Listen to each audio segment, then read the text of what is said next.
What if I told you your child is not talking less? They are just talking to somebody else? That thought hurts a little, isn't it? Because every parent wants to believe my child tells me everything. But here's something I have learned after working with parents for many years. Children don't suddenly wake up one fine day and decide, I'm not going to talk to my parents anymore. It happens one conversation at a time. And by the end of today's episode, you will understand why children slowly stop opening up and what you can start doing today to make your home the safest place for their thoughts. And I'm Suhasini. Welcome back to Simplified Parenting. A few days ago, a mother asked me a question I actually couldn't forget. She said, my daughter used to tell me everything, every little story, every little friendship gossip, every funny moment, and all the classroom incidents. But now, every conversation ends with one single word: fine, okay, nothing, and maybe some shoulder shrugs. The mother asked me, is this what happens when children become teenagers? At first, it sounded like a very normal, ordinary parenting question. But honestly, I don't think it is. Because hidden inside that question is something which is much, much deeper. Here is one first thing I want you all to understand or observe. Children don't stop talking. They stop talking where they don't feel understood. Let me repeat it. Children don't stop talking. They stop talking where they don't feel understood. It's very different statement, isn't it? Think about it. Most teenagers talk, sometimes even for hours, with friends, cousins, online, chats, teammates, it's project mates, etc. etc. So what does that mean? The ability to talk is still there in your teenagers. But the question is, why we are not able to hold that conversation with our teenagers? Why we are not becoming that safe person for our teenagers so that they can start having those long conversations? That is the real parenting question I want you all to answer for yourself. Now, let me ask you something different. When you're having a difficult day at work, at house, or normally from your emotions perspective, whom do you call? Do you call any person who is there on your phone contact list, the first person who comes on the contact list, and then keep talking? Do you spread your hurt or your disappointment, your fear, your anxiety to every person whom you see on the road? You may share it with your close friends, just one or two people. Why? Because those people don't make you defend yourself. They listen to your innermost feelings without interrupting. They don't judge. They don't interrupt. They don't pass remarks. They don't bring this conversation up at a later time on a later date and tease you or taunt you.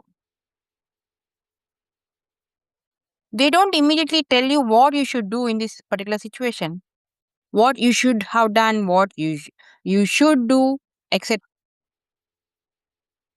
So, what are they making you feel? They're making you feel heard, they're making you feel emotionally safe. And that's the insight which I want you to carry forward with into your conversations with your children. Children also choose their listeners the same way as we adults do. Let that thought sink into your mind for a second.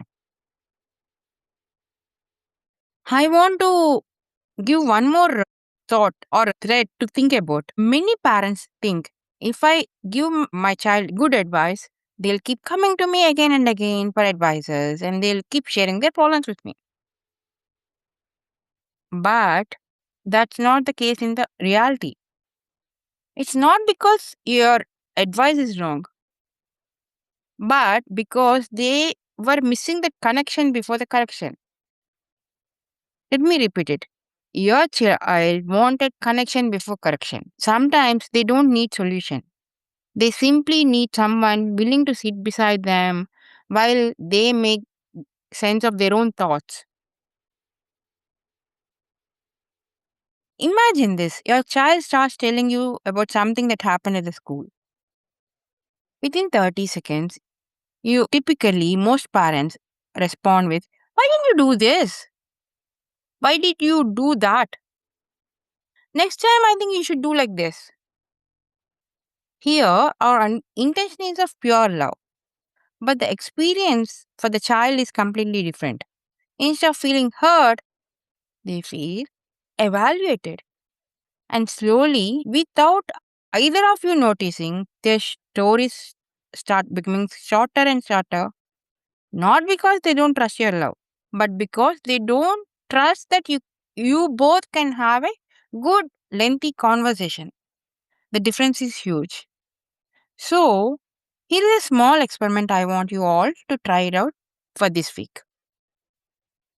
Let's start it with today. Don't ask your child, "How was the school?" Instead, ask, "What was the best part of your day?" Or "What made you smile today?" "What was the funniest moment?" Something like that. And then listen carefully. Challenge yourself. Don't share it with your child. Don't interrupt your child. Don't teach your child. Don't solve their problem.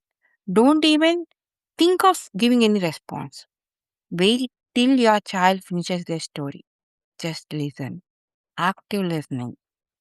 And if you have any doubts or any comments, wait till they finish and then you start asking your doubts. Because sometimes the greatest gift we can give our children is the feeling that they don't have to compete with our opinions to complete the conversation. Let me repeat it. The greatest gift we can give our children is the feeling that they don't have to compete with our opinions or our words to complete the conversation with us. Before we finish, I'd like to leave you with one final thought. Parents often come to me and ask me, "How do I make my child talk more, share more with me?" I feel, honestly, that's the wrong question. The better question is, how do I become someone with whom my child feels safe talking to? Because children don't measure relationships by how much advice we give, they measure relationships by measuring how safe we are with them so that they can be themselves. And emotional safety is not built during one big conversation, my dear friends. It's built during small, small conversations, one small step at a time. So, this week, before you try to get your child talk more, try becoming the kind of listener they want to talk to. You may discover that the conversation you thought was lost was simply waiting for a safer place to happen. Thank you for spending these few minutes with me. Until next week, keep choosing the relationship. And I'm Suhasini signing off from Simplified Parenting with Suhasini. Take care and keep